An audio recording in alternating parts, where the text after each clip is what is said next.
One, safe trade, transit, insurance, commerce, sales, tax, appropriation, accountability, infrastructure, prepaid, dividend-bearing system that invests in patent laws and buys them into the public domain, especially medical, to allow people to secure their appropriations for their retirement the proper way by investing in the things necessary to sustain their physical being. And the United States citizens need to come together as a cooperative and get a debit card system where every dime they spend goes into that cooperative, and they invest and they get more security and more incentives to spend, instead of holding a ransom over their homes, which the Constitution says that we're supposed to be able to hold our homes and be able, because the reason they established in the preamble is to secure the ability to own your home. And that doesn't mean let somebody go up in the county and gather a whole group and vote themselves a salary because of the backing of that majority, and keep the residences hostage to paying for sub-adequate utilities. Now, it's a big old bunch of crap the way they juggle it back and forth. And that's why we need a prepaid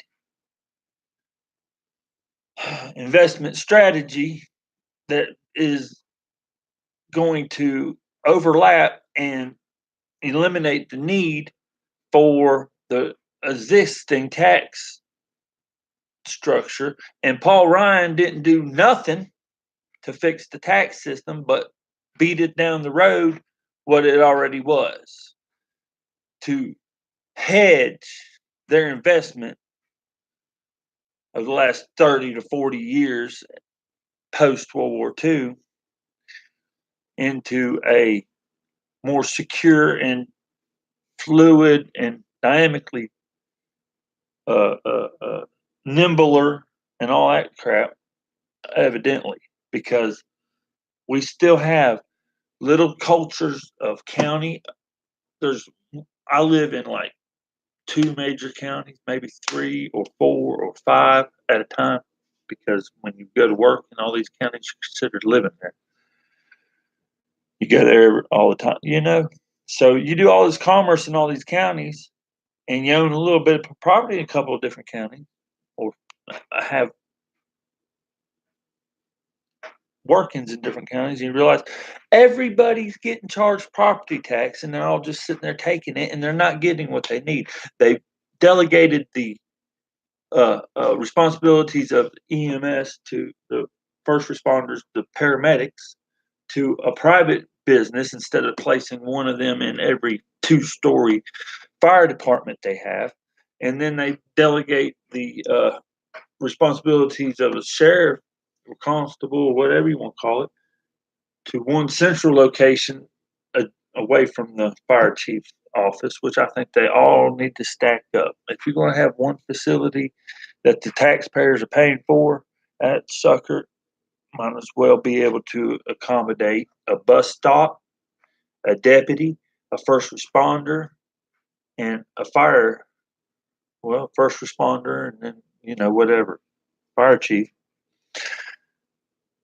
and a military man.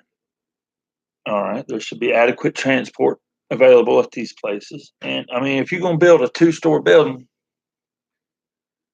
you need to be sure that you got your bases covered. There's no reason to go any further. Why not build a three-story building and make it a postal service too? Then I tell you what, at least you have one of them that has a good business model. They provide a service. All of us get the lowest rate possible because we work with that one service together and pay postage stamps, and it's just pay as you go. You don't get no bill.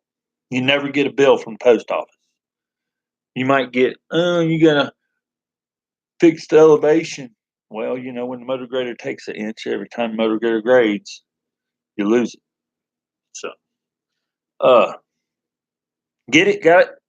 One, safe trade, transit, insurance, commerce, sales tax, appropriation, accountability, infrastructure, investment, prepaid dividend bearing system, instead of the layers and layers of town, county, state, and federal, and now international appropriation systems they got, because we want to make the best appropriation system for civil commodities and utilities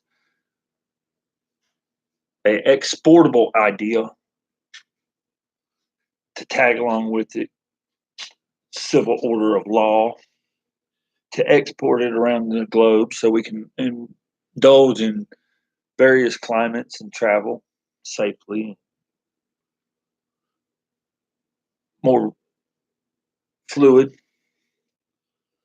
That way we can focus on the next goal. And the next goal is to put one of them little dots, sales tax revenue that is on everything, even labor. Sales tax, transaction tax. Okay, President, you owe me $100. Well, all right, give them $7. I gotta get out here and catch the bus to the house. It goes right by the house. It goes right by everybody's house. Not it goes and serves certain industries. Serves transportation.